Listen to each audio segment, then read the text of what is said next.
Namaste, everyone. Welcome to the Charvak podcast. This is your host, Kushal Mehra. All right, today is time for another monologue. But before I start the monologue, I want to start by thanking all the new members of the Charvak podcast. So let's go. Uh, a very, let's start from the bottom. So Anuradha Kochar, thanks a lot. Akshay Gopal, Ashwani 316, Sasidharan Karthikeyan, Sushmita, Anu Marlapudi, RC is together, and then there is a space and T, that's the name. Then Agastya, Rajveer Singh, Anil Sharma, Bugsy Siegel, and Vineet Madan. I want to thank each and every one of you, and obviously all the other members who have been a member of the channel for a while. It really means a lot to me. I also want to thank each and every one who has subscribed on Patreon. Your support means a lot to me. I honestly, when I monetized my channel in September 2000, well, I started with Patreon. I monetized my YouTube channel much later on, but I never expected it to be where it is. But I'm really, shocked at times that people are willing to support content creation like this. But once again, thanks a lot for all the support. It really means a lot to me. So in case you're watching this for the first time, so if and you're wondering how can you support the Charvak podcast, well, there are multiple ways you can support the Charvak podcast.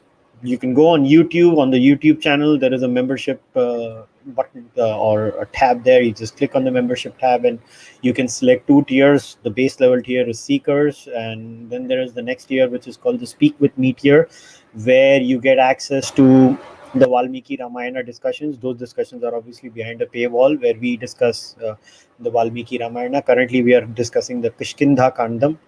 And other than that, if you're a member of the Speak With Me tier, once a month we do AMA. These are not recorded sessions. We just, everybody who's a member there comes in a Zoom call, and we have a Zoom call off the record, and we just talk about things. And I just conducted one yesterday, so this month's AMA is done. So if you become a member now, which is on the 30th of this month, you'll get access to the AMA next month.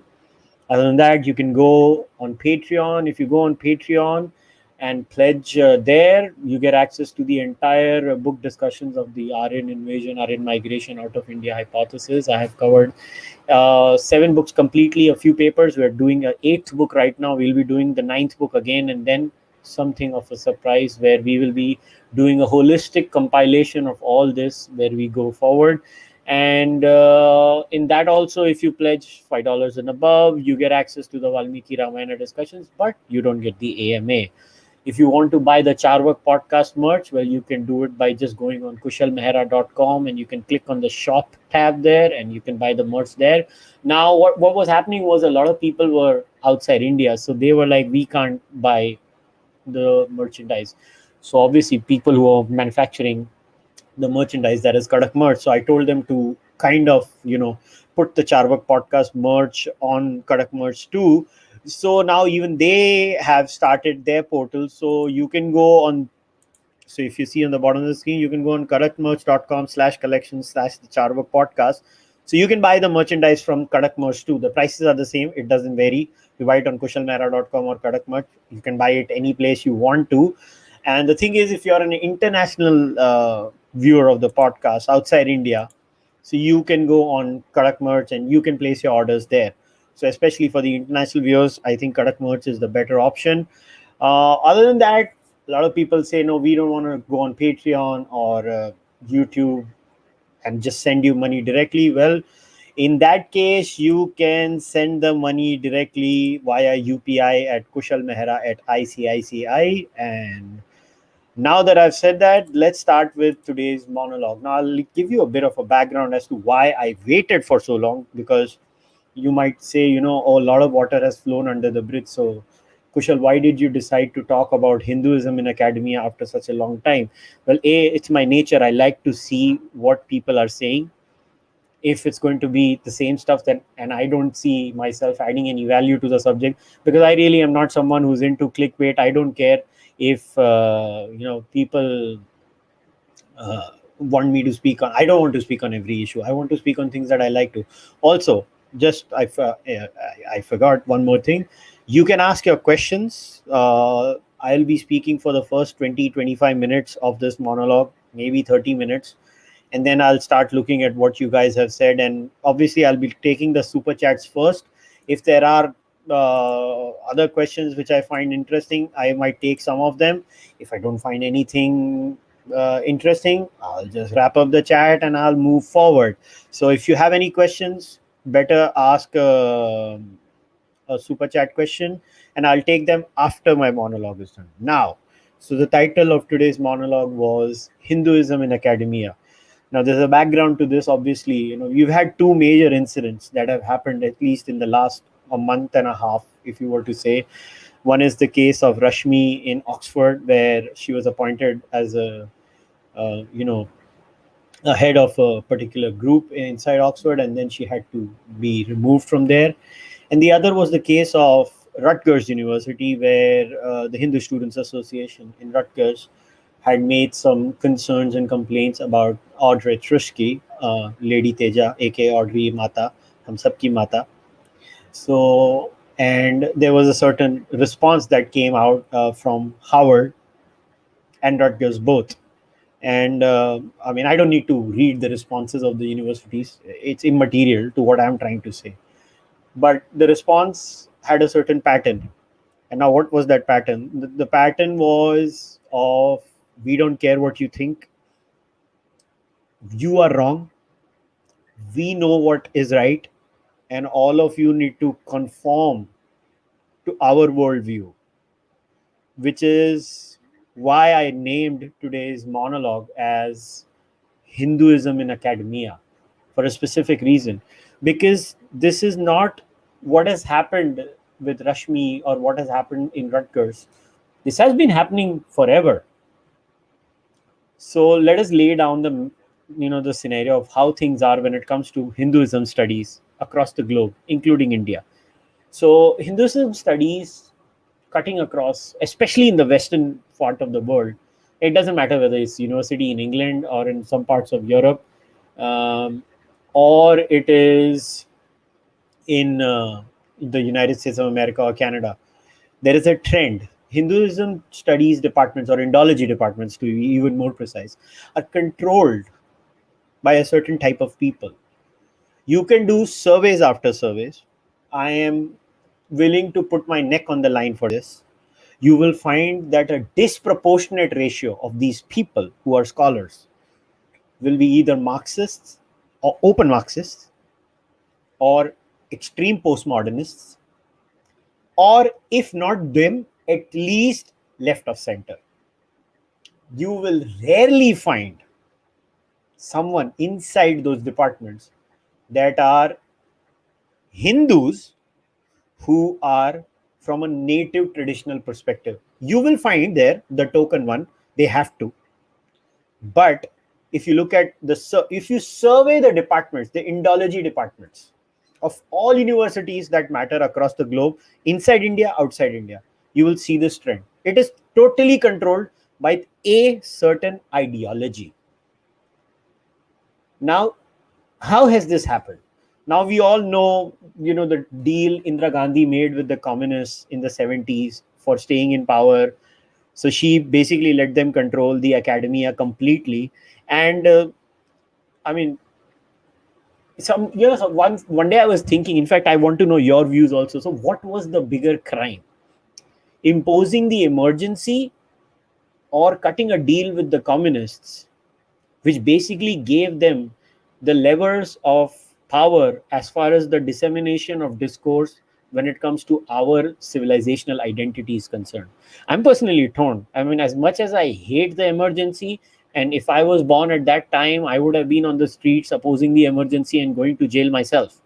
But the point is, what she did by handing over the levers of power to the communists has done immense damage to Hinduism at an intellectual level.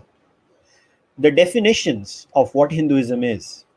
Like, imagine you being a Hindu and you grow up in this, you know, uh, a, a popular ideology in your brain, which is given down to you by your parents and to them by their parents, and etc., etc., and it goes on ad infinitum, that we are a continuing civilization.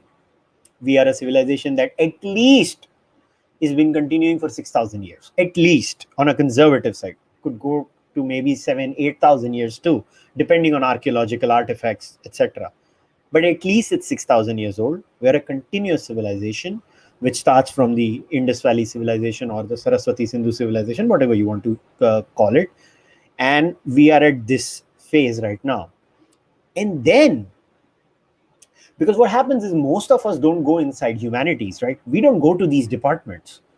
We take, see, in India, the culture is what? At least in India, the culture is the smart kids go into the STEM fields. Let's just be as honest as possible. India में जो जिनके marks अच्छे आते हैं वो stem fields में जाते हैं, और आर्ट्स में एक इमेज है, मैं नहीं कह रहा हूँ कि ये रियलिटी है कि नहीं, मगर आर्ट्स की एक इमेज है कि the kids who are not very bright academically go to arts. Let's just face the facts, this is the standard in India. I am not talking about the west, in India. So, lo and behold, these people are given the levers of access and they have their own weird theories. So, they look at Hinduism through a Marxist lens. Now, nobody is questioning them, right? There is no back and forth, because the problem is Hindus are isolated in their own cocoons and they are doing their own thing. They are doing their puja, they're doing their rituals, they're celebrating their festivals, they're living their life, without knowing that in the last 50 years at least, minimum, it could be more, but at least in the last 50 years, Indology departments and Hinduism and academia has been coming up with the choicest of theories. It is as if, Hinduism was that grand old guinea pig that was offered on a platter to all these people to dissect and psychoanalyze and think from this point of view, think from that point of view, think from a point of view. So I coined a term for who are these people who, control the levers of power. And as far as India is concerned, I call them establishment left-wing Hindus. So all these people, they are Marxists, but they're Hindus. Now you can come back to me and say, but they're not Hindus. Well, in my opinion, they're Hindus. So that's the thing. So we chose them. Now let us go to the West. Now, usually what happens is, and if you look at humanities departments in the West, whether it's China studies or Japan studies on Japan, on the Arab world, or in Islam or Christianity, you'll have people who have skin in the game. So when I say skin in the game in this sense, is like people who are devout believers. Also, they are scholars at the same time of that field. So if you're having studies on Islam, you'll have cases where a lot of people who are devout Muslims who are part of the academia. And fine, they're doing their discourse about the history of Islam. There are people who are atheists too, but the point is there are devout people too, and there is some sort of a check balance happening over there.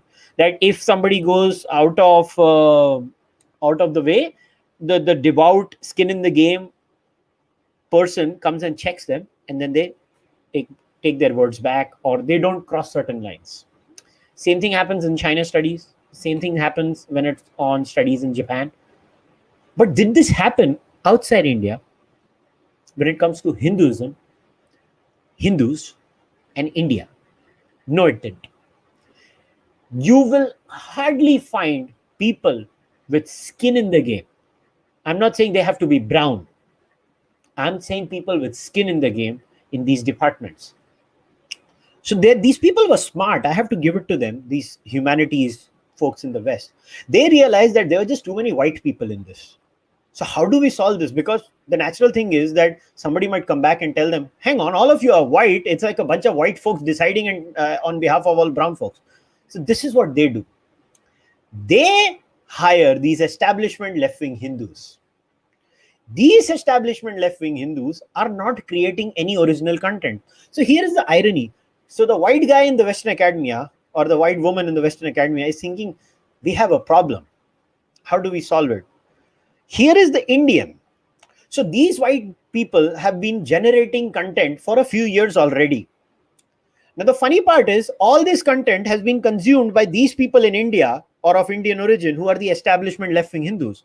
The only difference between the left and the right side is basically here is that one is white, one is brown. That's the only difference between them. They are literally carbon copies of each other, because if you read the papers of the establishment left-wing Hindu, they'll be citing these white people. But these white people needed authenticity. They were like, we are legit, we are legitimate. So they start hiring these people, these brown people who come into the academia, and they start talking about these issues, and then they start writing papers, they start writing books, they start writing X, they start writing Y. And you basically have a scenario where you have weird theories being proposed, like neo-Hinduism, which says Hinduism is honestly just a 200-year-old construct. There was no Hinduism before that. There were small sects here and there. It's just a 200-year-old construct. Swami Vivekananda came up with this. Then you'll have people like Jeffrey Kripal writing the book on Swami Vivekananda and Ramakrishna Paramahans. The weird books. Now, all of this has been happening for at least 5 decades. From the 90s, some Hindus, I'll have to appreciate here people like Rajiv Malhotra, who started observing these things, starts writing about it on sulekha.com. But he's outside the academia. Also, what is interesting is these people who do all these Indology studies, they keep getting grants. And all these grants are coming from Indian billionaires or Indian governments. Imagine the scenario. Indians are giving money to all these people to shit on their own culture. Because the irony of this entire situation is each and every person who gives the money, I can bet you they don't read the material that they are paying for. So what happens is they think, scholar hai, likh raha hoga, kya pata? They are funding the destruction of their own civilization. It's hilarious, by the way. I find it very funny. We are weird as a society. But now we are in a situation where you have a professor like Audrey who is justifying Aurangzeb, saying he was not that bad, or you Hindutva people. She calls Sri Ram a pig. Yeah, Audrey did. She says Bhagavad Gita is a manual for justifying mass slaughter. And obviously you have weird theories of Sheldon Pollock. Again, credit to Rajiv Malhotra and their conferences where they wrote 12 to 13 papers on Sheldon Pollock, where they steel-manned his arguments. And I've read those papers. It's very impressive. And there are many scholars like this. There is Wendy Doniger, and there are multiple scholars there. These are just a few scholars that got known because some of them were written about in India circles. And what these people do in academia is that the moment you challenge them, is that you don't have any credentials. You're damn right we don't have credentials. We never went there. We gave you the money to write it, and you stabbed us in the back. But now I want to get into the larger point. And today I want to talk about it. I wrote a long thread on Twitter about this also. I'll give you an example because I am someone who was always keen in philosophy. So I've studied philosophy. So I can tell you about that. At least I have a master's in philosophy. So they cannot say I did not know about that. कम से कम degree लेके उनके मुंह पे तो मार सकता हूँ. So I'll give you an example. So they take these liberties with Ram, with all Hindu deities or Hindu figures of the past, right? Now, today I'm going to read you things about Plato and Aristotle. Now, what is the image of Plato and Aristotle? Basically, Greek philosophers. आपकी image होगी कि great Greek philosophers, amazing people, deep thinkers, great depth in their ideas. By the way, I am a huge fan of Plato. I think he was a great philosopher indeed. I mean, Plato and his allegory of the cave is just stuff that legends are made of. But the point is, when we discuss Plato, do we talk about Plato's views on how a society is structured, or Aristotle especially on his views on women? That's not. So what I'm trying to indicate is, what is the pop culture image of Plato and Aristotle? The pop culture image is amazing philosophers, Aristotle and eudaimonia, and Aristotle and virtue ethics, and Plato and allegory of the cave. other than the crazy social justice people who want to break everything down in the West, the larger pop culture image of Western philosophy is that it's awesome, Enlightenment was amazing, the Greek philosophers were amazing. But hang on, what if I did this? Okay. And today I'm going to be reading some excerpts. So I'm going to be reading Plato and Aristotle on the nature of women. I'll just read a couple, just one paragraph written by Nicholas D. Smith. So, and I'm reading verbatim. So here we go. In the Republic, Plato argues that women, at least those in the upper classes, must be assigned social roles in the ideal state equal or approximate to those of men. Only one generation later, Aristotle, in his Politics, returns women to their traditional roles in the home, subserving men. Plato's position in the Republic is based on his view that women and men have the same nature in respect to the guardianship of the state, save insofar as one is weaker and the other is stronger. So basically, Plato thought that when it comes to certain tasks, women just could not do it. So that's why they were physically inferior. That's what Plato's view was. And I think they state the Republic 456a. Nature provides no such equality in Aristotle. In the Politics, he flatly declares, as regards to the sexes, the male is by nature superior and the female inferior, the male ruler and the female subject. Now, this is one part of the view. Now, I'm going to take you to Plato and his understanding of how a society is structured. So basically, what was a well-ordered state according to Plato? So the Plato state was basically made of three main castes. Yes, I use the word caste with full responsibility. One was the guardians. Who are the guardians now? Guardians were like, philosophers, people who love knowledge and truth above all. These people, these are the rulers of the state. So Plato believed philosophers should rule the state. These were the guardians. Then were the auxiliaries. He used to call them the auxiliaries. These are people like your warriors who love courage, honor, and their homeland. They are the defenders of the state. Something like the Kshatriyas. And the guardians would be like the Brahmanas, right? And then there was the producers. And these were, who do your, labor, job, security, material well-being, and they were there. But what was Plato's Republic structured when it came to these classes? So it's again very interesting. So I'm going to read, the Classical Quarterly, Volume 44. This is a very old 6-page thing by Cambridge University Press. I'm just reading a page for you. It was called, Is Plato's a Caste State Based on Racial Differences? I'm just reading. I'm being very academically open here. This is why I'm stating my source also. So it starts like this. This is partly a verbal question depending on the meaning of the word caste. I propose to assume that if we say that a state is a caste state, we imply at least two things. One, that its members are divided into mutually exclusive endogamous classes. And two, that no one may be transferred from one class to another, unless possibly to a lower class. The state which Plato describes in the Republic satisfies the first of these conditions, but Dr. Popper, who believes that it is a caste state, and this is basically Karl Popper. And Karl Popper says that Plato does not even believe in one, he believes in two, and he states his examples. Maintains that it also satisfied the second. In addition, he contends that the original basis of the class division is racial. So, what does Dr. Popper say? And I'll read more. Dr. Popper argues that membership of a class in the Republic depends entirely or almost entirely upon birth, the only possible exception being that a member of a higher class may be reduced by the rulers to a lower one if he is found to be of inferior quality. The system does not permit of anyone being promoted to a higher class than that to which his parents belong.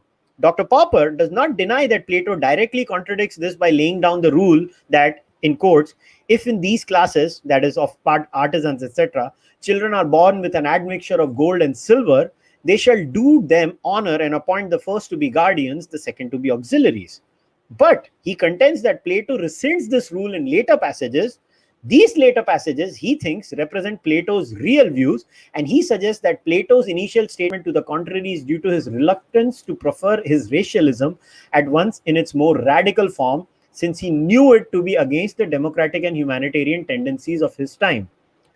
In examining this contention, we must first consider the latter passages in which Dr. Popper alleges the rule about promotion is rescinded. Now, these two quotes, and I want to read these quotes, these are from the Republic 433A to C and 547A. So, what is 433A to C? So, the sentence that Dr. Popper is talking about is, his translation is, any meddling or changing over from one class to another is a great crime against the city and may rightly be denounced as the basest wickedness. And then the other one is, but I fancy when he that is by nature a craftsman or a money maker of some kind is so elated by his wealth or his large connections or his bodily strength or some such qualities that he essays to enter the warrior class, or when one of the warriors aspires to the counseling and guardian class when he is unworthy of it, and these take one another's tools and privileges, or when the same man tries to combine all these offices, then I fancy you think with me that such a change and meddling among those classes is death to the city. These are direct quotes from Plato's Republic.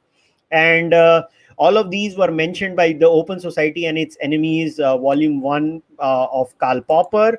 So, Plato was very clear. As far as all they talk about this ideal state in the Republic, Plato's Republic was far from ideal. Plato's Republic had all those issues about, upward mobility that we are facing in all societies. So Plato's Republic was not anything unique. Just think about it this way. We all have had some sort of hierarchy in post-agricultural societies. So we have to understand that once human beings started becoming sedentary after the discovery of agriculture, we all kind of, living with each other in large numbers, we had to come up with systems. We had to come up with larger rules for the game. And this is all a natural process of what has happened in post-agricultural societies. So I am not saying that, Plato is unique. Every society has gone through this. But the question is, I have shared these details of Aristotle and Plato.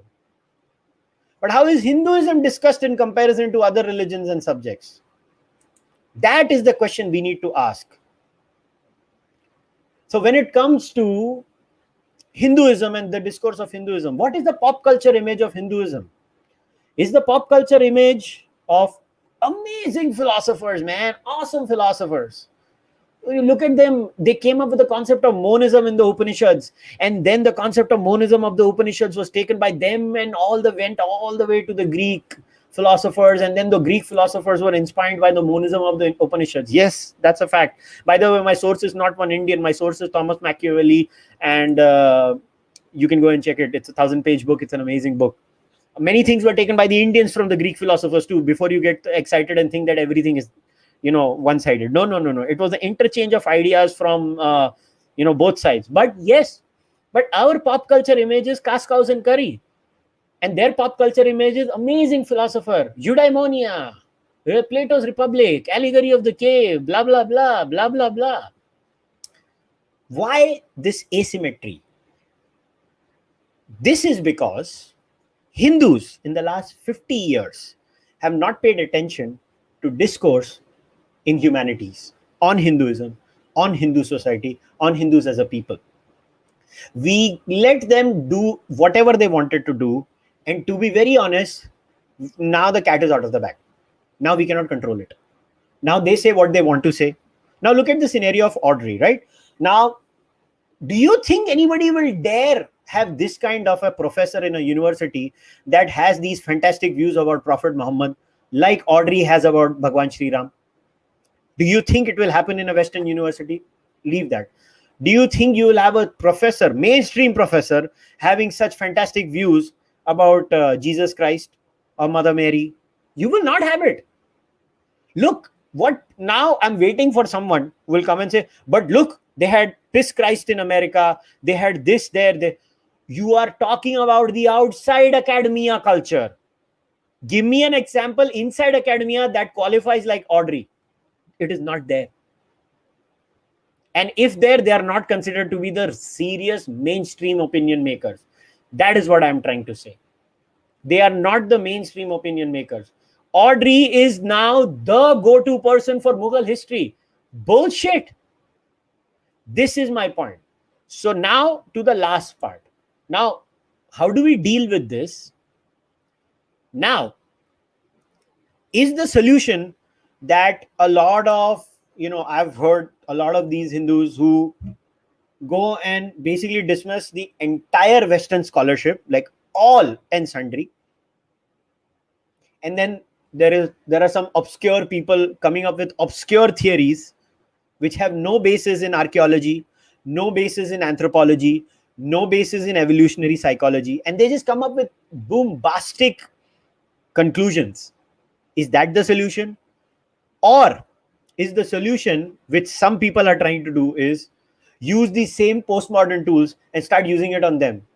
So what they're trying to do is they're trying to do an Edward Said version of Hinduism on them. So everything is post-colonialism, everything is decolonization, everything is that nonsense. Or is the solution that we do a scientific analysis of Hinduism where we understand anthropology, understand archaeology, understand evolutionary psychology, then we start reading our texts and we look at them as texts written by ancient men, and then we look at them and be honest with ourselves. And then we ask ourselves and we tell them, yeah, there is misogyny in Hindu texts. But is that the raison d'etre of Hinduism? Is that the essence? Is that our chitti? Is that the message that Hindu society is giving to the world? My view is that should be the way, the third way. Unfortunately, what is happening is the first two ways is what is happening. You either have some bombastic claim of everything is Indian. There is no such thing as Proto-Indo-European. There is no such thing as this. There is no such thing as that. That nonsense is going on. Or, I will say,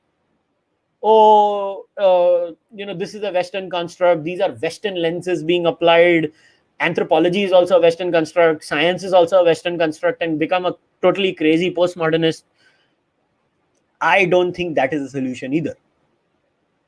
So if I was in their place, I would actually read the sciences, which luckily Hindus are very good at because Hindus have been going into the STEM fields.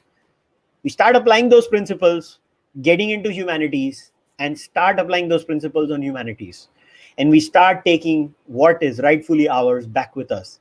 As far as the billionaires are concerned, the billionaires should do more due diligence in whom they're putting their money in. I mean, if the Murthy library could, of all the people, pick up only Sheldon Pollock to translate our texts, and these texts go into libraries, then the blame does not lie with Sheldon Pollock. The blame lies with the Murthy library. I'm sorry to say. They are great businessmen. They are great Indians, but they are not doing a great service to India and Hinduism. There are enough scholars inside India. Let me tell you, there are great Sanskrit scholars in India who can do the translations. Look at one person like Bibek Dev Roy, who has translated so many Hindu texts. The Ramayana, the Mahabharata, the Puranas, the Bhagavad Gita. Bibek Dev Roy has done it. There are many people who could have done it. Not these people. Their heart does not ache for India. I'm not saying, and let us not become those crazy people and start hitting all Western academics and all white people. I am not insinuating that. All I'm saying is the standards that are applied on Islam, on Chinese culture, on Arabic culture, on Christian culture should be the standard that applies on Hindu culture. I just want parity in academic discourse. The stand-up comics can make fun of everything, all and sundry. I don't care. But when it comes to academia, there has to be some level of standards. I don't see it anywhere. It's a total shit show. And this is why, according to me, the status of Hinduism in academia is terrible. And I don't blame them. I blame us.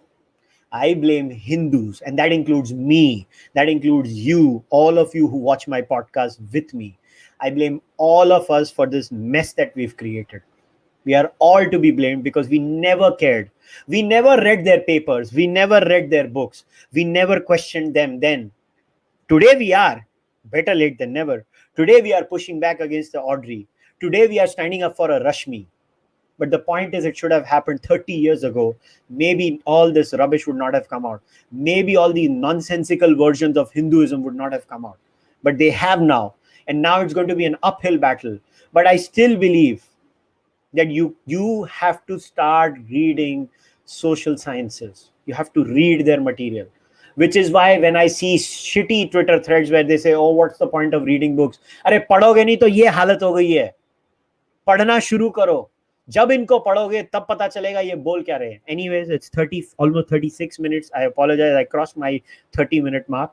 But before I wrap up again, please support the podcast. I try my best to get as many diverse issues covered on this podcast as possible. I repeat once again, I could easily fall for the clickbait thing and do see what is trending on Twitter, just pick that thing up and just start rolling with it. I don't do that consciously because I want to make sure that the Charvak podcast is the one place where we have serious discussions, where we have intelligent discussions, where we have a standard. And I'm trying my best to do that. So please support the podcast. To the ones who are already supporting the podcast, I really want to thank you from the bottom of my heart. So please become a member, subscribe on Patreon. And now I'm going to look at the super chats first. So we do have some. So Rahul, you seem to have not asked me any questions. So how do I answer? Okay. Rahul, please ask your question if you have any. So RP says, I'm a fan of Arnab, apologize. But his debates are horrible. Viewers learn nothing. We need a real conservative like Tucker Carlson. Please pass the message to the BJP top brass. RP, I think they all know about this. And you know what? There is no solution. You can't blame Arnab for that. People are going to be given what they like. It's very simple. If Arnab is presenting you a type of content, if people don't like it, they'll stop watching it. The point is, are they stopping? They're not stopping. He gets great reviews. He gets great responses. He's going to replenish more and more and more and more. Now, if you want to send a message to Arnab, then people have to shift to other content creators. The moment they see that, they will become that. It's the simple rule of the market. So RP has a follow-up one. Just saw it. I hate Ravish, but he educates his viewers and makes them leftist. Teens are repulsed by Arnab. He's a liability for BJP, not asset. Why is BJP so oblivious? RP, I don't know if he's a liability. You have no idea how many young kids in India are fans of Arnab. No, I'm not a fan of Arnab, but there are fans of Arnab. I'm telling you, my man, that's just a fact of life. I'm sorry, but that's just a fact of life. Okay, Sasta Vikas. That's a nice name. Why are the British so vulgar in their Hindu hatred than other Western countries, from Rashmi Sawant to their Hinduphobic media? Oh, Vikas, I don't know if the British are like that. I think the British content generated, if you read their stuff, is far lighter than the rubbish that is generated in the United States of America and their humanities departments. I can tell you that much. You just came to know about this one case of Rashmi. You have no idea what happens in the United States of America in those Indology departments. If you okay, do one thing. It's literally available for free. The book Invading the Sacred, which was basically written by few people after being inspired by blogs written by Rajiv Malhotra on Sulekha.com. Start there. Start with that book and get the shock of your life. I mean, what is Hinduism discourse? I remember reading that book years ago. And I was like, ye kya likh rahe hain ye log? I was like, my goodness.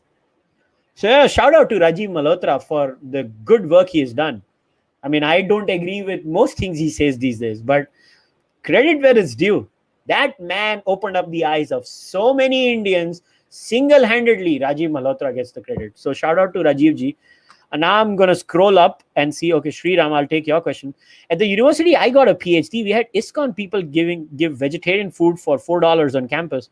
My American communist friend used to go every day with me. But he would take your food, but not say, Hare Krishna. He would not go, Hari Bol. He would not do that, right? That's the thing, Sriram. That's the problem. Okay, let me go on the top. Once again, Rahul, I have not seen any question from you, my man. Thanks a lot for the support, but please, if you have any question, please ask it. All right, let me see if there are any other questions too. You guys can keep on giving me the super chats. I have the super chat page is separately open, so immediately when I get a super chat, I'll take that first.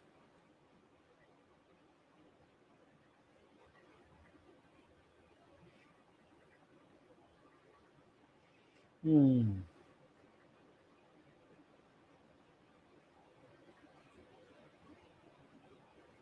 What are my views on Rajiv Malhotra's latest book on AI? I'm sorry, I've not read it, so I apologize. I can't give you any answer. Sasta Vikas, love the show. Kushal, huge fan from Quebec, Canada. Thanks a lot, Vikas. Your support really means a lot to me.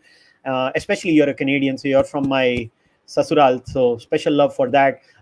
Canada is a great country. Trudeau Papua.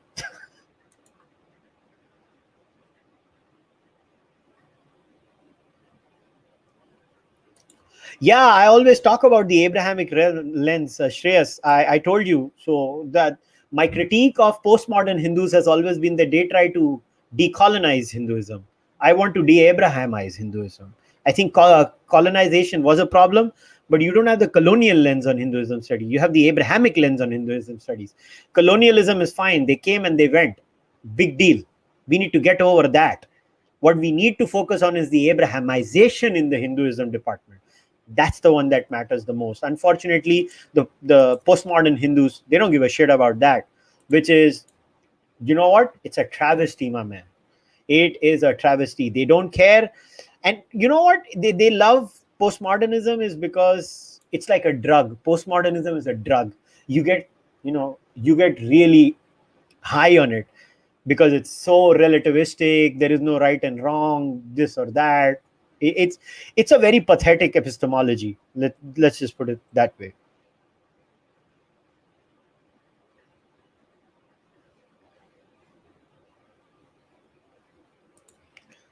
Teja Audrey माता जैसे को PhD मिल जाती अगर उनको genocide preservation of culture लगता. देखो ऐसा है कि उसको अंडरमाइन मत करो अर्जुन. आपने हिंदी में प्रश्न पूछा, मैं आपको हिंदी में उत्तर दूंगा. वो बंदी ने बहुत किताबें पढ़ी हैं. प्रॉब्लम ये है पढ़ने के बाद उसने अपनी पोस्ट मॉडर्न और मार्क्सिस्ट लेंस उस पर अप्लाई की है. उसने चीजों को ट्विस्ट किया है, मगर उसकी मेहनत को ना क्वेश्चन करो. बंदी बड़ी मेहनत करती है. आपको लगता है कि एक पीएचडी पाना कोई खाने का काम है? कितनी पढ़ाई करनी पड़ती है आपको पता है उसके लिए? तो मैं कभी भी ऑड्री की मेहनत को नहीं क्वेश्चन करूंगा, मैं उसकी स्कॉलरशिप को क्वेश्चन करूंगा. So Mihir Kulkarni, I'm an engineering student, but I really have a lot more interest in social sciences. Could you suggest me some programs I could do after BTech regarding social sciences and help with the discourse? Mihir, can you do me a favor? Can you send me an email, because this is not the time that I can answer this question. I will give you a detailed answer. So send me an email on contact@kushalmehra.com. आप मेरे को email भेजो, मैं आपको पक्का answer करूंगा इसका. I promise you that. Okay, so Gaurav, just love you, sir. Gaurav, I love you too. Thanks a lot for the support. Really, thanks a lot. Republic of Plato was full of caste, varna, stratification. Oh, yes, Anand. I remember when I read the Republic and I was like, oh, this man has issues. And guess what? I did not know until I read the Republic. Outside of SJW circles, the West has made a very amazing image of Plato. By the way, I agree with that image. Again, I don't want to create this image of Plato being a bad man. They were all people of their time. Because अगर फिर प्लेटो पे वो standard अपनाना है तो फिर हर Hindu scholar पे भी अपनाना पड़ेगा. So we have to be consistent.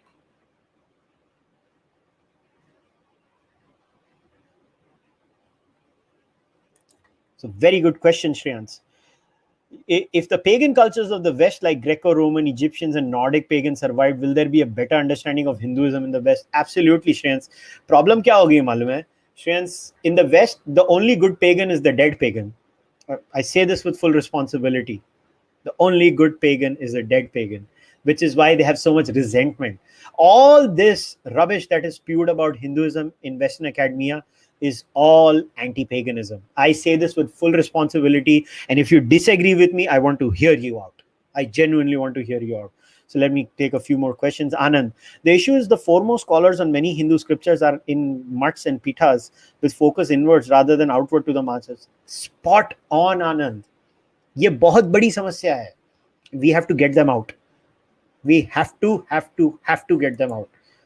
Sriram S, thanks a lot for becoming a new member. Really appreciate it. So J Anam, हाँ भाई तूने क्या लिखा है? Abrahamic religions are good at marketing their religions. How can Hindus make our religions attractive? जय, अगर शांति से एक बात सोच. Do you really think Hinduism is doing a bad marketing job? The most colorful religion, so many colorful festivals, so many beautiful, rituals. We don't need to do anything. Our marketing is good inside India, which is why most Hindus love their religion. The problem is outside India. To imagine kar, because we let go of our stranglehold in the academia, imagine karo, why is this movement about yoga is not Hindu so prevalent? कभी किसी ने ये सोचा?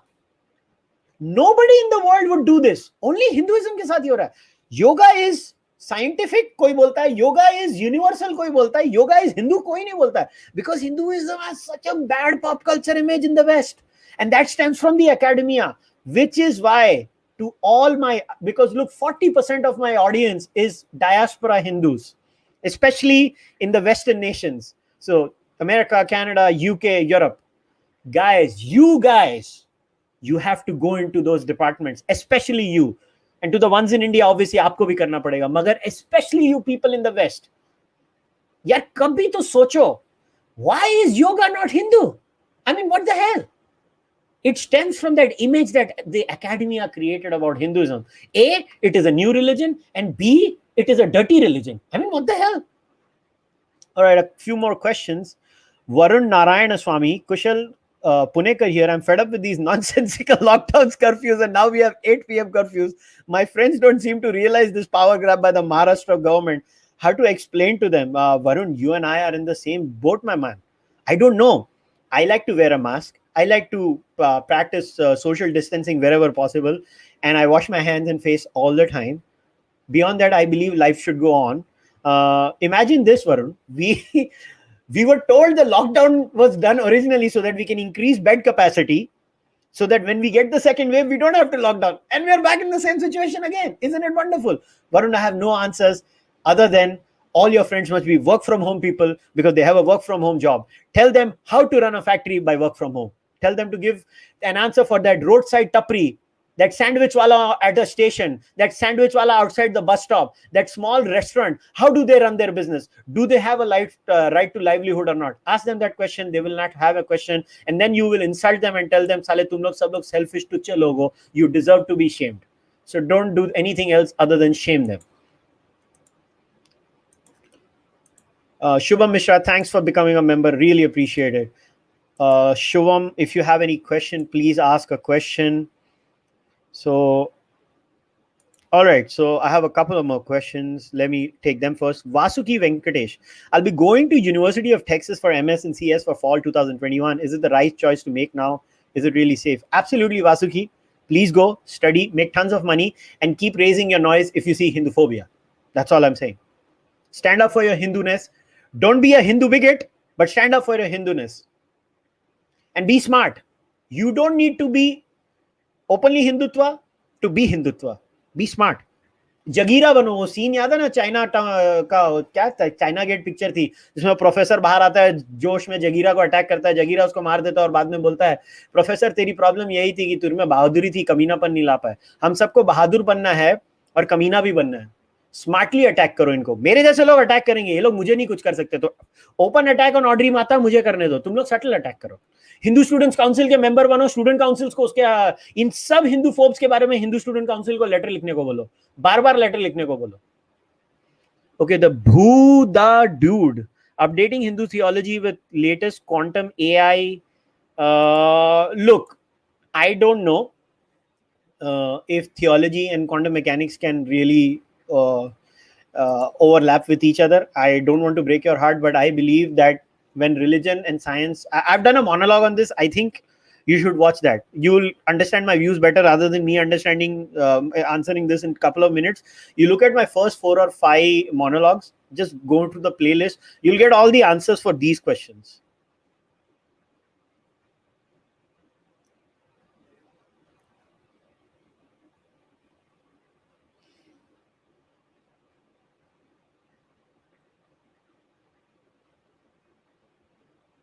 Mm-hmm.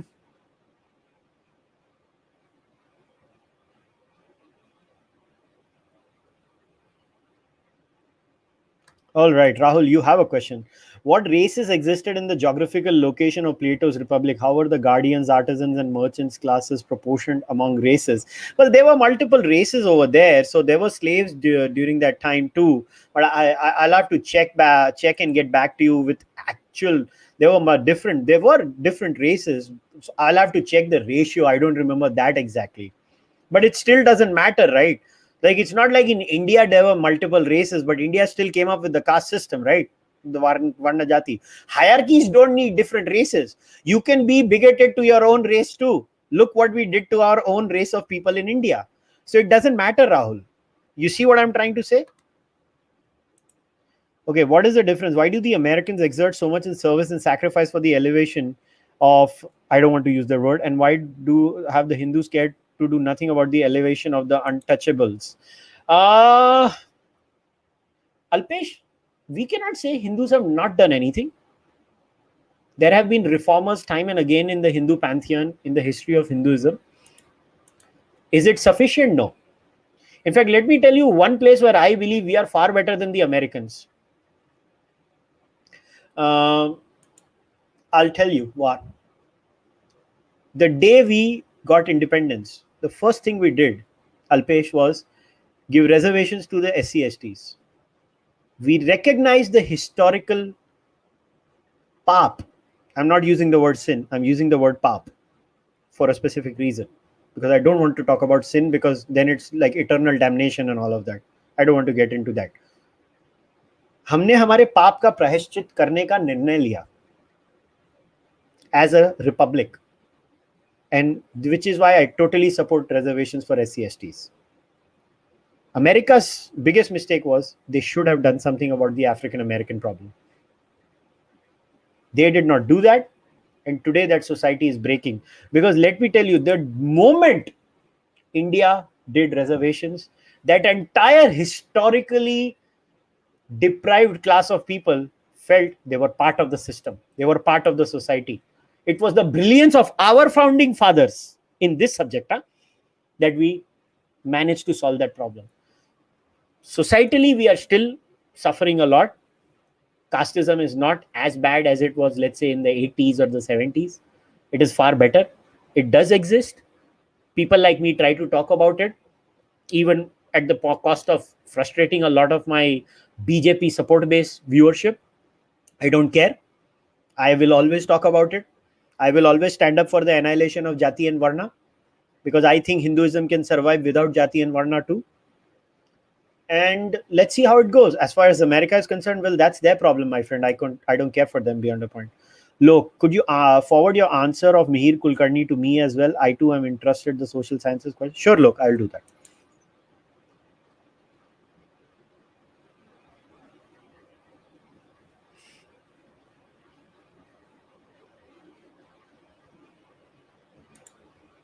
I am for Hindus. I am a Nastic, and I see no contradiction. Is that, Manish? Isn't it also because of the lack of interest from the Hindu side? Yeah, Pooja, there is lack of interest because गरीब थे हम. We wanted to make money first.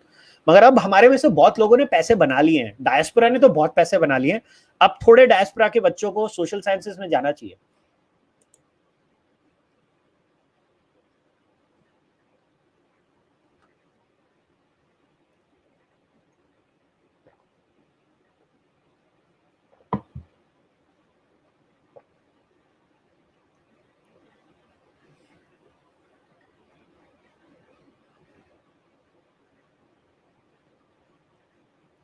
Okay, Sahil says we are a psychologically paralyzed race. Sahil, I have given my analysis of the Hindu society many times.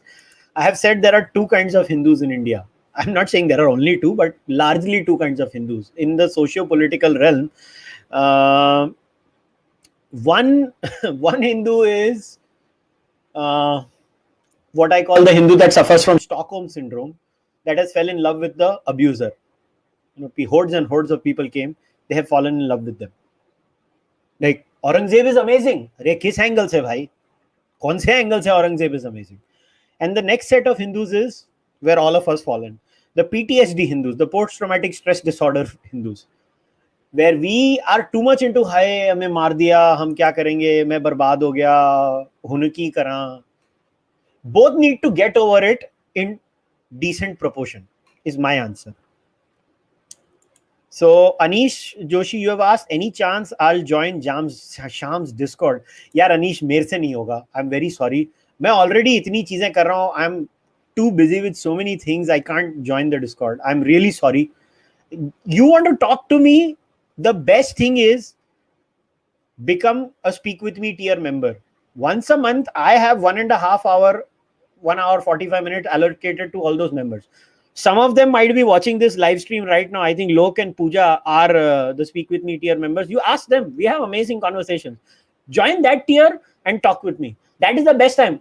You have my complete attention. Okay, another question by Rahul. Should Hindus with STEM degrees start doing humanities PhDs? Not all of them, but some of them should.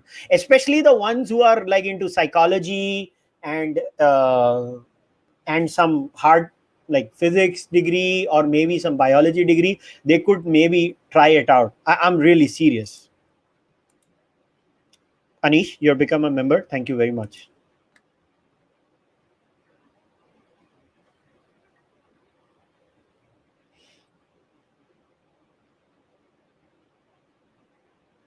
Okay, let me go down now.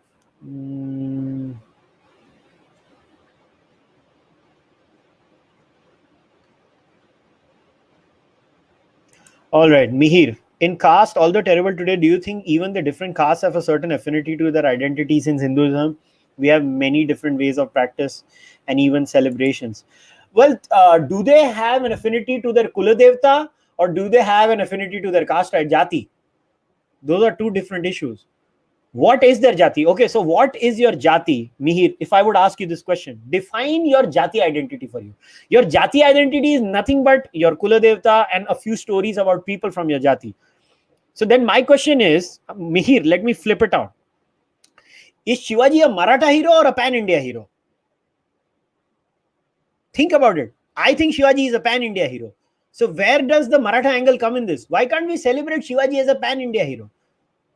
Why is the Maratha identity so important? You can have it. My point is it the primary one or is it somewhere way down the order for me? I think like school में लिखा था इसके लिए पता है my jati is Khatri. I could care less about what that is. I don't care. I don't care about my Khatri jati. I don't care about anything Khatri. I care about my identity as a Hindu, as a human being, as a Nastik, as a thinker. That's all. I don't care about myself as a Khatri. That's my way of thinking. I think it adds zero value.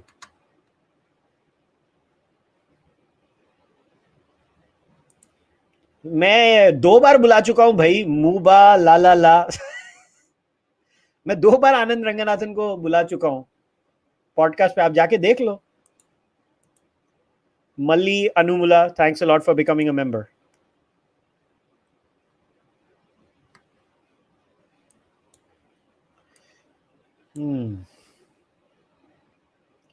What do you think of the changes made by the UGC in BA history syllabus? Anuj, I've not gone through that change in detail, so I can't comment on it.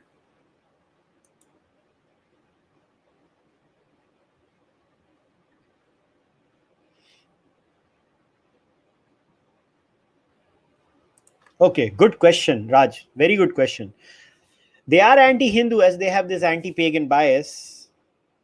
What can I do at a personal level to end this anti-pagan bias? I am a PCM student. Raj, the first thing is that you have to study your own religion in a very unemotional manner. I don't know. I mean, it might seem like I'm beating my own drum, but I'm genuinely saying this, that ask people who are attending the Ramayana sessions and how open-minded we are when we discuss the Ramayana. We shred it. We look at every angle. We look at it from a moral realm. We look at it from an ethical realm. We look at it from a consequentialist realm. We look at it from a utilitarian realm. We look at it from a Hindu realm. We look at it from a Christian realm. We try all possible areas and lenses, but we look at it as a text. So the first thing I would say is, before you even reach out to these people, you have to know your own religion. So do a thorough study at least of your primary texts. Do that.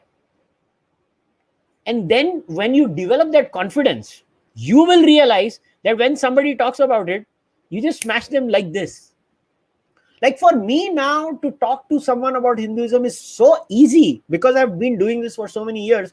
Like when they point about this, I'm like, hang on, which verse? And then I'll check the verse and then I'll read this, but hang on, the same text says this too.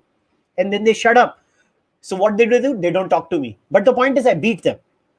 They could not cancel me because secondly, don't deny. If somebody comes in there is misogyny in Hinduism too. Most people will come and say, kahan hai? Arey hai. Clear cut hai. Ramayana mein bhi hai, by the way. The point is, उनको question करना आना चाहिए. भाई Aristotle का क्या? उसके बारे में तो तुझे नहीं होता. वो तो बड़ा महान है. तेरे को मेरी रामायण से ही प्रॉब्लम हो जाती है. हाँ, मैं रामायण की मिसोजिनी को रिजेक्ट कर देता हूँ. मेरे को जो अच्छा लगता है मैं रामायण से ले लूंगा. That should be your way. This is how you get over. You demand a level playing field. And if they don't give you a level playing field, you lat maro them intellectually. Where you go the Sushant Sarin route, where you try THKBC.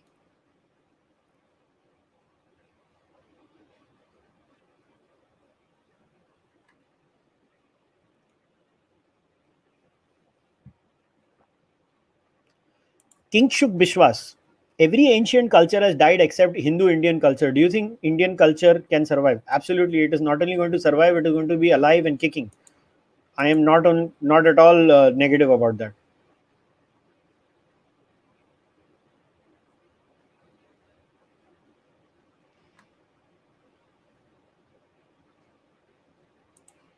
Subtle bigotry against paganism in Christianity is the real reason for subtle bigotry against Hinduism in Western academia. Absolutely right, Uday.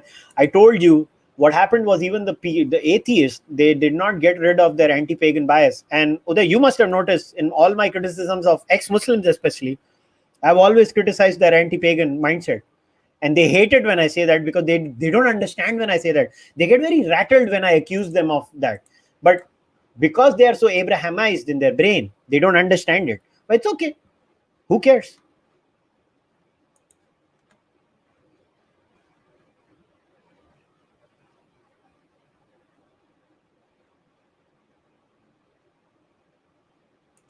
Can you suggest a book or research that deals with interaction in between different pagan religions? I can't tell you about a book, but I think there are a lot of conferences where different pagans around the world come together. I think Vichar Manthan had done a few good things on that. If you go on their website, I think they have some links too.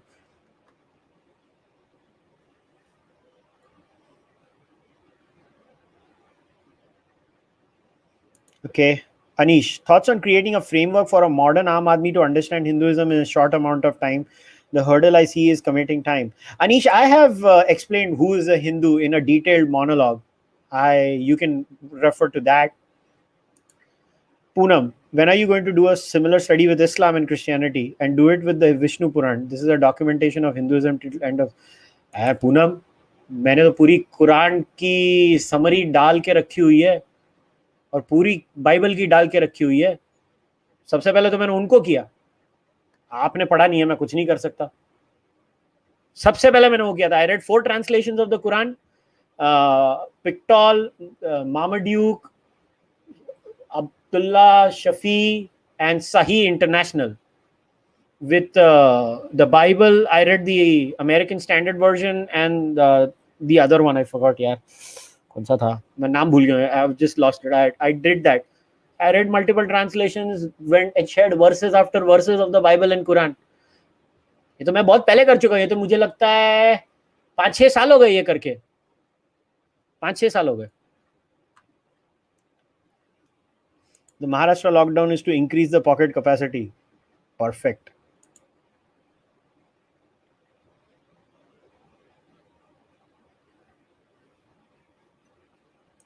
I don't support lockdown. Even I don't support lockdown.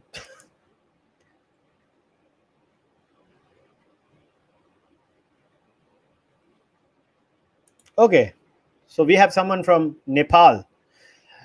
Could you ask my question on my because why is Hinduism only talked about through the prism of India? I'm from Nepal, and Hinduism is very much part of your society. Shubham, Hinduism. When I talk about Hinduism, I never said from the prism of India. I was very clear about Hinduism in academia and their prism of. And you have to understand, the majority of Hindus of the world stay in India. 1 billion of them. And other than that, outside, there's hardly any Hindus. I mean, if you look at the comparison, so naturally, you're going to have a disproportionate amount of attention on India because the highest percentage of them are basically in one land mass. But that doesn't mean whatever I've said today does not apply to you. It applies to you as much as it applies to me. And you should care about it as much sitting in Nepal as I do, man. It's a battle for you and I. It's a battle for Nepali Hindus, British Hindus, American Hindus, Indian Hindus, Sri Lankan Hindus, Myanmar Hindus, everywhere in the world. It's our battle. We have to take our discourse back from these people. Wawa, nakli mehra. Pehli baat. The first sign is that when you accept you're a nakli mehra, I am very impressed. Your thoughts on Ram Swaroop's book, Understanding Islam Through Hadith, also off topic. What are your thoughts on the GNCTD bill? अरे यार ये इतना abbreviation लिखा हुआ मेरे को GNCTD कौन सा बिल है अभी मेरे को ये बिल समझ इतने सारे बिल आते हैं Understanding Islam Through the Hadith. I've read the book, one of the finest books, very accurate because I've read the Sahih Muslim because I think he uses the Sahih Muslim as his premier source of reference. He does not use the Sahih Bukhari. He uses the Sahih Muslim. One thing I remember in that book, one incident of why music is allowed in Islam is literally one story of Aisha playing with toys, and I think it was Abu Bakr who goes and tells Aisha, stop playing with toys, stop playing with toys. And then the Prophet says that let them play because they're singing songs of my praise. And that's the one verse they use every time to justify music in Islam. Literally one verse. That's all.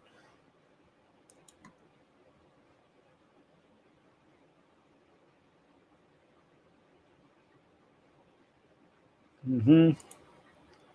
So RP says, take my comment seriously. BJP supporters are ideologically clueless. Teens are mass brainwashed. We desperately need a Tucker. Okay, RP, I will pass this message on.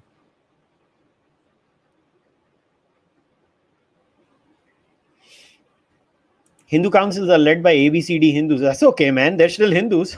ऐसा थोड़ा है कि वो allowed नहीं है.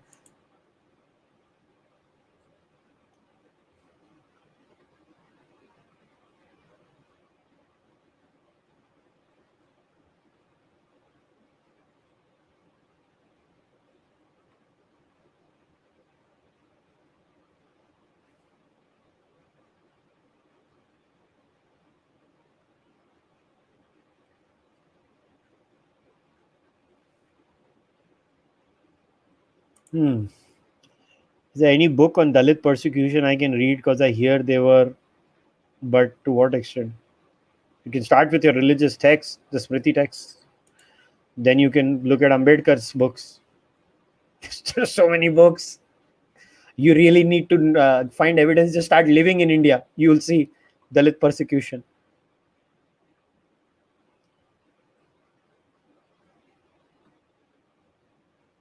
What do I think of Sadhguru's recent Save the Temples movement? I support it. I think temples should be given back to the community.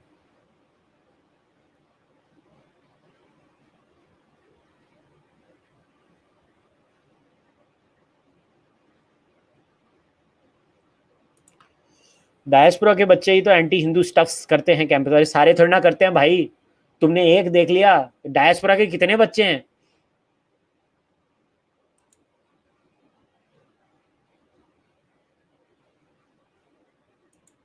Kusal Shah joins Sham's Discord all the time for meme review.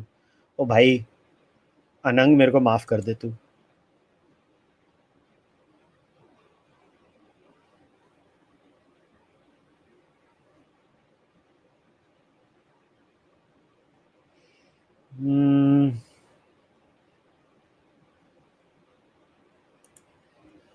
Among the diaspora Hindus, I've seen people who stood up for Black Lives Matter and they refuse to stand up for because in the so they're honest, by the way, Pooja. You have to understand they are good left wing postmodernists, unlike many dishonest Hindus who are using postmodernism. These are actually honest postmodernists because they must be upper caste Hindus. So they realize, oh, upper caste can sell, so I cannot talk about atrocities.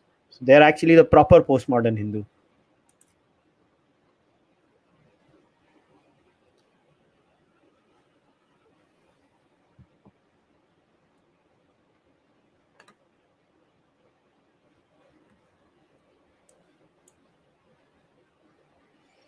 Hmm. I do have a UPI ID. Kushal Mehra at ICICI.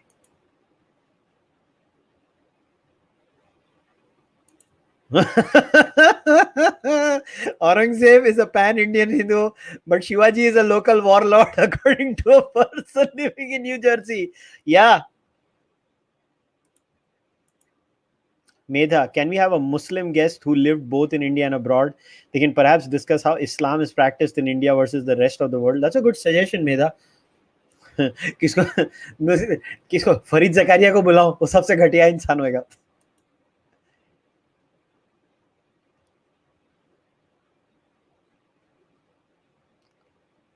Where can we read about various darshana? Sarva Darshana Sangraha by Madhava Vidyaranya.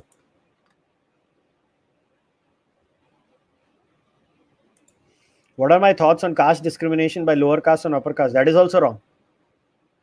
Yeah, why would I say that is justified? But don't use that as a straw man and say, मगर ये भी तो होता है. ना ना ना, ये अगर एक होता है दूसरे वाला 100 होता है तो जरा रिलैक्स कर देना अपने आप को. Nakli Mehra, I'm a Sikh. Do you have any good book recommendations for me to get an unbiased view on Sikh history? I think Sikhism is a Hindu sampradaya. I don't know. It depends. By Nakli Mehra, I don't know uh, what is your definition of Hindu. So I think it's a panth of India, Sikhism. The 10 gurus are as much of every other Indian as much of the Sikh people. I think they are my gurus too, by the way. I'm not a Sikh, I'm a Hindu.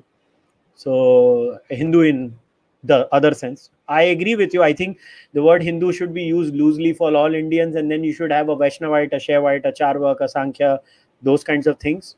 So in that sense, yeah, so you're Hindu too. Sikh history, I think there are many authors. I'll have to check up once again. There are many authors on Sikh history. I can't think of it as the top of my head because I have not read them separately. Like R.C. Majumdar's covering of Sikh history, the Sikh, you know, Sikhs ruling India of a particular time is quite extensive in the history and culture of Indian people. It's an 11-volume thing. Usme Sikh history kafi hai. So the Sikh kings are covered in detail. So I have read that. I hope that answers your question.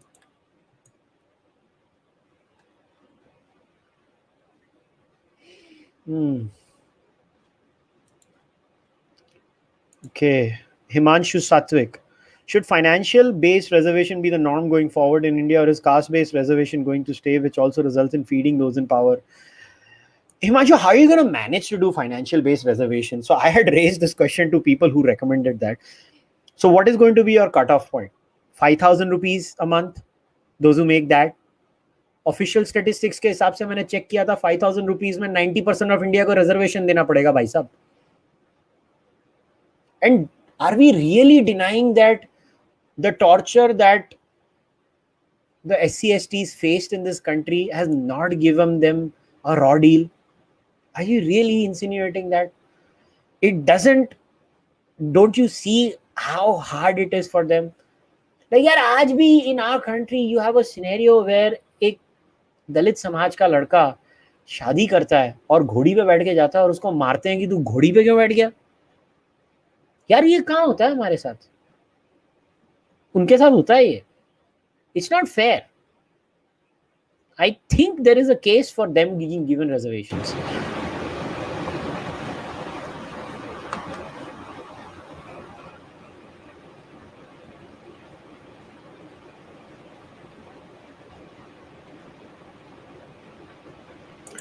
THKBC क्या है भाई? एक काम करो, सुशांत सरीन को Twitter पे पूछो, sir THKBC क्या है, वो आपको बता देंगे. My thoughts on Manusmriti. I don't like that book. I think it's a very ordinary book. I have read it before somebody says तूने पढ़ी है क्या? हाँ, मैंने बहुत सारी ट्रांसलेशन पढ़ी है. बड़ी ordinary book है.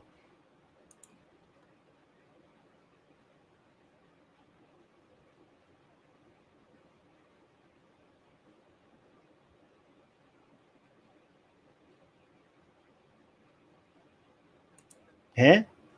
I came across feminism. I realized it is going to destroy everything, culture, traditions, value, everything. भाई इतनी टेंशन हो गई तुमको फेमिनिज्म से? कमाल है यार.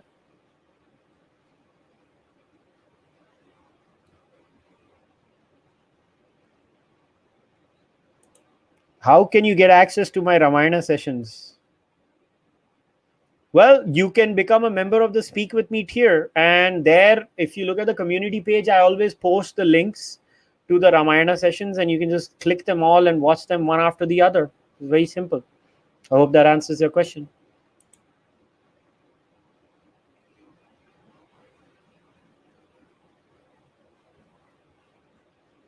I think you're asking the Bible and Quran summaries. बाप रे, वो किधर है? मेरे को भी ढूंढनी पड़ेंगी. मेरा ब्लॉग होता था एक जमाने पे, उसमें मैंने लिखी थी.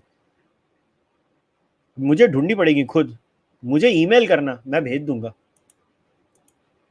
Varun, many Hindus have one concern out of all this reservation. Why don't they put equal focus on discrimination for centuries? Good meaning Hindus owe justice to them. I do not understand what you're trying to say, Varun. I'm serious. I could not understand what you're saying.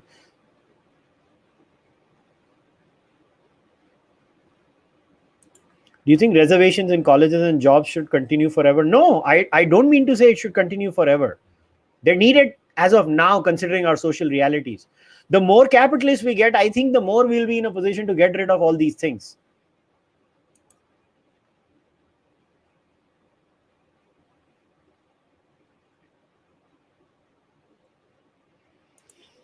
Kanav, to answer Meda's question from before, I think Asra Numani would be a good guess, though perhaps has not stayed in India long enough. Asra has not stayed in India, so I don't know if she would be giving an Indian Muslim's perspective. I'll think of someone.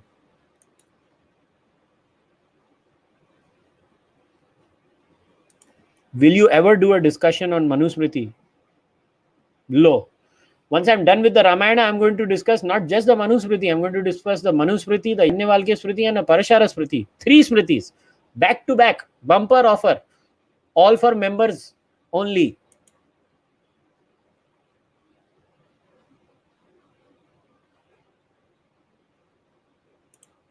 What do you say about the ex-Muslim community trying to distort meanings of every word? They try to equate Guru with Maulana. वो शुदाई हैं, उनको शुदाई रहने दो यार. तुम लोग उनको क्यों सीरियसली लेते हो? वैसे ex-Muslim के सारे व्यूज तो आप लोग देते हो. उनको व्यूज और किधर से मिलते हैं? सारे इंडियन से मिलते हैं. तब तो बड़े खुश होते हैं जब इस्लाम को गाली दे रहे होते हैं. तब तो आय हाय हाय मजा आ गया जी, मजा आ गया. आय हाय देखो कितनी गालियां दे रहे हैं. देखना बंद कर दो ना, खत्म हो गई बात. देखना जरूरी है. फिर ये भी रोना है कि ऐसे क्यों बोलते हैं, वैसे क्यों बोलते हैं. You can control them, their individuals, they will say what they want to say. अगर आपको इतनी समस्या है कि वो क्या कह रहे हैं, what are they saying, just stop watching them. It's very simple with me, right? People don't like what I say, they stop watching me. It's a no brainer.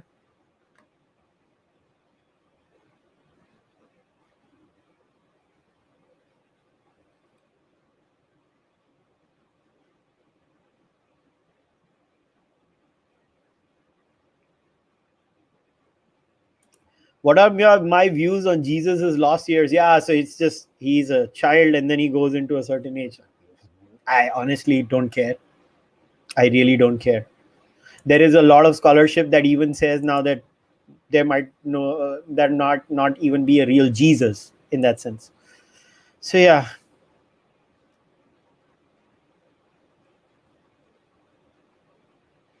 What are my views on Jordan Peterson's Bible depiction? Do you think someone should do something like this for?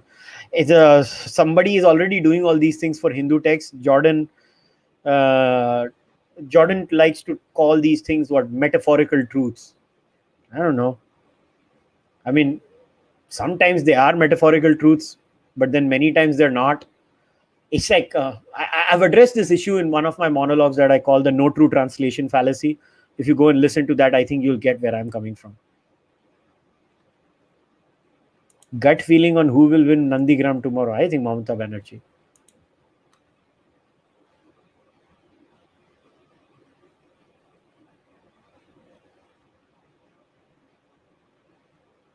Mm-hmm. Abhinav Dasiga, I'm intrigued by how monism of Hinduism was incorporated into Greek Western philosophy. Could you speak a little bit or compare Indian monism, Western monism? It's very similar. So if you look at Parmenides, right, and Advaita thoughts or Upanishadic monism, you'll see a lot of similarities in Parmenides. So read Parmenides and then read Indian monism, and you'll be like, "Isme difference kya hai?" You'll see that is where it went from here to there. I'm telling you, The Shape of Ancient Thought by Thomas Machiavelli. If you read that book, I know it's a 1,000-page book. I can't help it. But you will get, if you said you are interested, so I'm giving you 1,000 pages of interest. Pad lo wo book.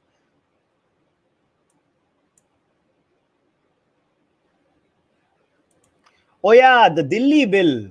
Yeah, I'm not really made up my mind on that. I need to think more about it. I'm being very honest. Sanks P. Thanks a lot for becoming a member.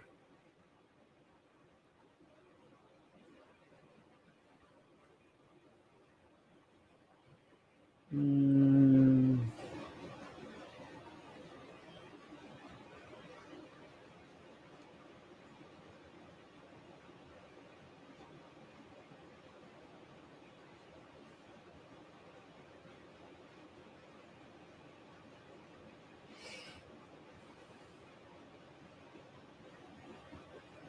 Why do I support reservation still? Have you seen the state of affairs in India? Noise punisher कि आंखों में पट्टी बांध के जी रहे हो.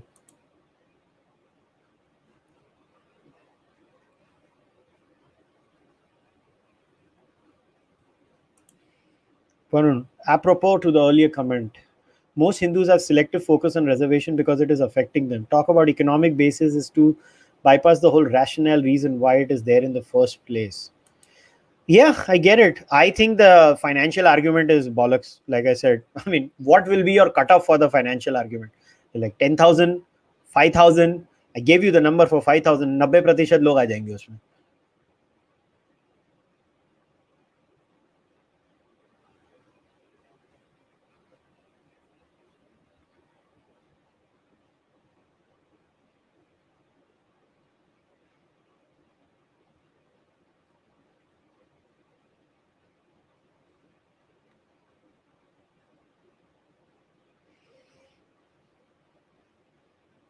Kanav.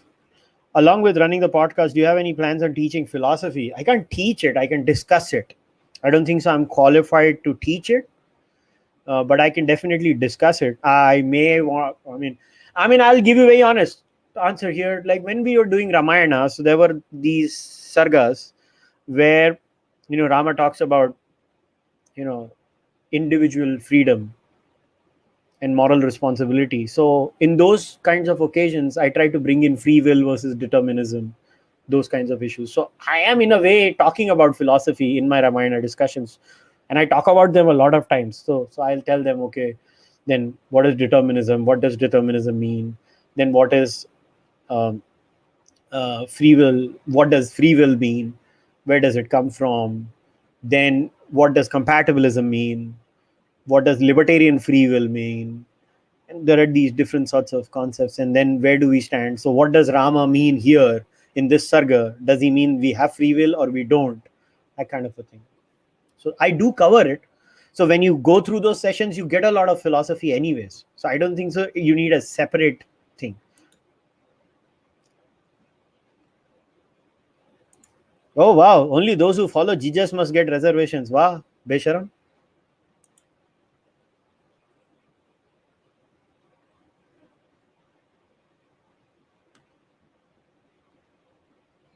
पता नहीं अभिजीत वेल्ला कहाँ से आ गया आज लाइव चैट में.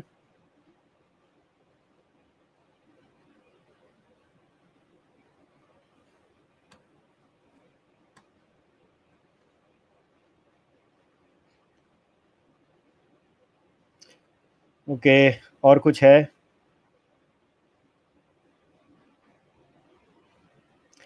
What are the doctrinal references? Anirudh Iyengar, ये तुम वही अयंगर हो जिससे अभिजीत इतना प्यार करता है? मुझे लगता तुम वही हो. What are the doctrinal references to the principle of reciprocity you said to be a non-negotiable for the Hindu idea? That's a good question. Can you email it to me? I'll answer it in the email. It might have so many caveats that I'll have to write a detailed answer. contact@kushalmehra.com.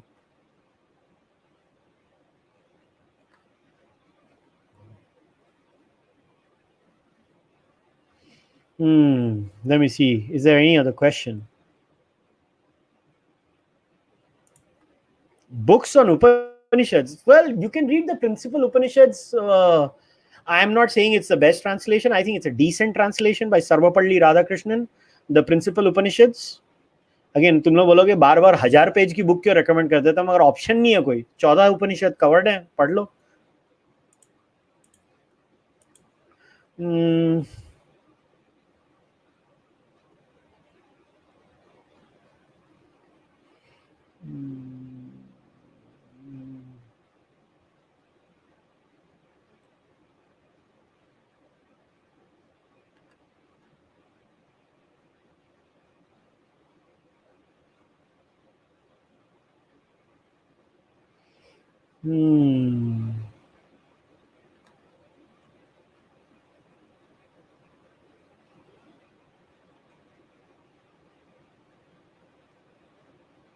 Well, देख लो, Pooja is a member, so she is saying there's a lot of philosophy discussed in the Ramayana session, which actually makes it fun. I can vouch for that. Whoever is interested must check those out. So if you're interested, just become a member of the Speak With Me tier.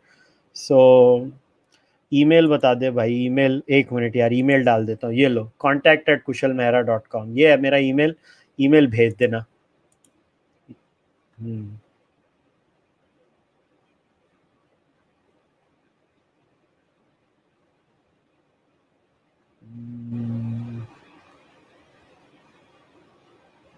My thoughts on Ashoka. To be very honest, I used to think Ashoka was a very benevolent ruler until I read a lot of later on work, and I realized he was not so benevolent. So, so yeah, that's my thoughts on Ashoka.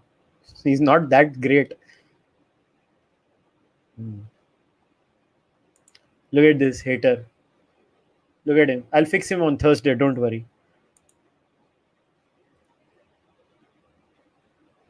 All right.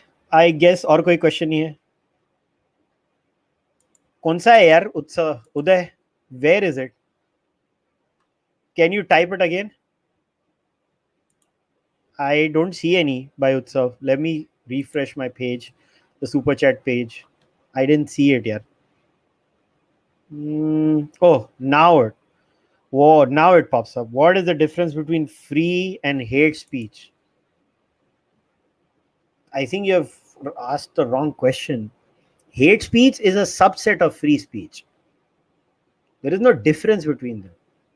Free speech is a concept where you are allowed to say what you want to say until and unless you call for a direct, there is a direct call for violence, and that too under the qualification of preeminent danger.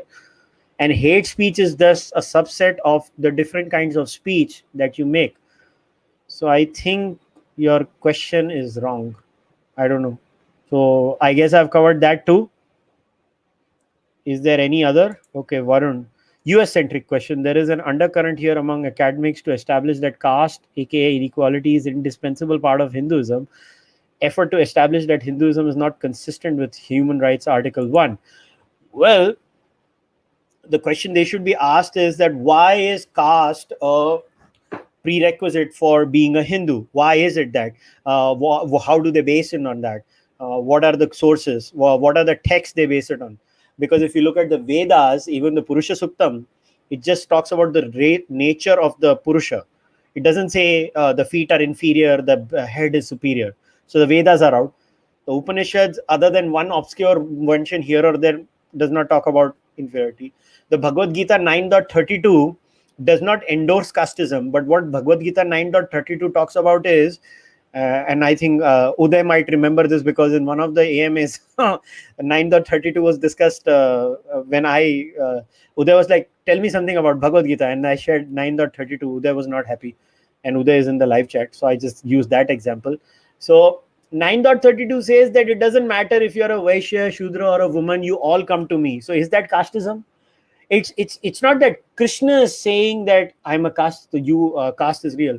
What Krishna is saying is that yes, there is a social reality at that time, but even in spite of that, all of you come to me. So if anything, it is a repudiation of casteism.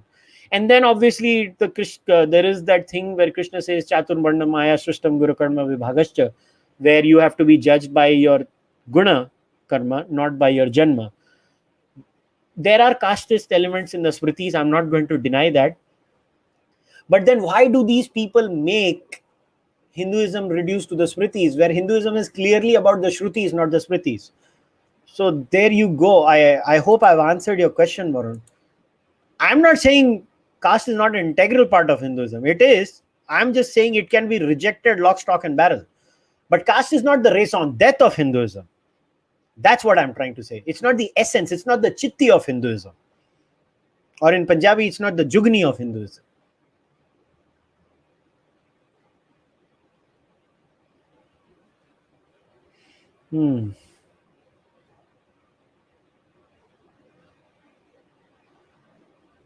Okay, I guess I have covered pretty much everything. Look, it's 1 hour and 30 minutes, 32 minutes. So I think I'll wrap it up for today. Once again, thanks a lot for all the questions. It was fun chatting with you. To all the people who wanted to send me an email, once again, I'll share the email on the screen so that in case you don't forget, it's contact@kushalmehra.com. It will be much easier for me to reply to some questions over there. Again, if you want to access the Ramayana discussions, there are two ways. Either become a Speak With Me tier member on YouTube, or you have to pledge $5 and above on Patreon. You can choose wherever you want to go. Please buy the Charvak podcast merch, and please give the choicest abuses to Abhijit Iyer Mitra, who's still in the live chat. And on that note, I will wrap up today's discussion. Namaste. Take care. Goodbye. See you next time.